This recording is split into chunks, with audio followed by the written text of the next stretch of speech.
Hello everyone, তো আজকে যাচ্ছি হচ্ছে বসিরহাটের জুডিওতে, কারণ অনেক আগেই আমাদের বসিরহাটের জুডিও ওপেন হয়েছে। তো আমি এখনও অবধি গিয়ে পৌঁছাতে পারিনি। তো আজকে ফাইনালি চলে গেছিলাম বসিরহাটের জুডিওতে, মানে অ্যাকচুয়ালি সময় হয়ে উঠছিল না, চলে গেছিলাম। আর ওখানে গিয়ে তো আগে যেটা ভালো লেগেছে সেটা হচ্ছে আমার এই মিররগুলো ভীষণ ভালো লেগেছে, এত ক্লিয়ার আর কি বলবো। তারপরে এই যে ড্রেসের ওখানে তো আমি যাইনি, মানে যেটাই ছুঁয়ে দেখছিলাম তারই দাম 700, 800, 1000। যাই হোক, তাই ভাবলাম অগত্যা ওসব দেখে লাভ নেই। চলে গেছিলাম হচ্ছে এই যে নেল পালিশ বা পারফিউম এগুলো দেখার জন্য। এইগুলো ছিল 4 পিস 200 টাকা করে দাম, এগুলো খুব ভালো ছিল, যদিও আমি নেইনি।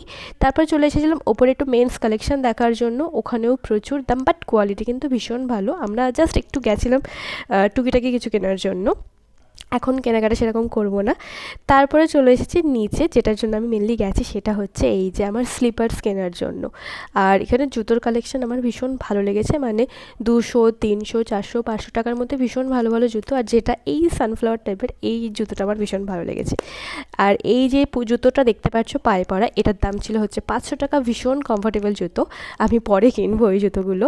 আর আমি আর বোন তো দুজনে যেহেতু গেছিলাম, তো দুজনে ম্যাচ করে নিয়েছিলাম হচ্ছে এই স্লিপার্সটা, এটা নিয়েছিল 200 টাকা করে। অনেকগুলো জুতো ট্রায়াল করার পরে লাস্টে ফাইনাল করেছিলাম হচ্ছে আমরা দুজনে এই জুতোটা। তো এই জুতোটা নিয়েছিলাম, সাথে আরও টুকিটাকি নিয়ে বিল মিটিয়ে চলে এসেছিলাম পাশের স্মার্ট বাজারে। আর ওখানে গিয়ে আমরা বহু যুগ পরে একটু উঠেছিলাম লিফটের, উঠে আমার আর বোনের হাসি তো ধরছিল না। লিফটে উঠলাম আর একটা টি শার্ট নিলাম, দেন আবার লিফট করে নিচে চলে এলাম নিচের ফ্লোরে। ওখানে গিয়ে তো এই যে আমি কোথাও গেলে তো কাপ প্লেট ঘটি বাটি এইসবগুলোতে আমার আগে চোখ যায়, তো সেগুলোই নিয়েছিলাম, অফারে পেয়েছিলাম। তারপরে এই যে আমাদের এইটা ভরে গেছিলো, এতটাই শপিং করেছি, দেন হচ্ছে বাড়িতে। ব্লগটা এতটুকুই, দেখা হচ্ছে পরে ভিডিওতে, বাই টাটা।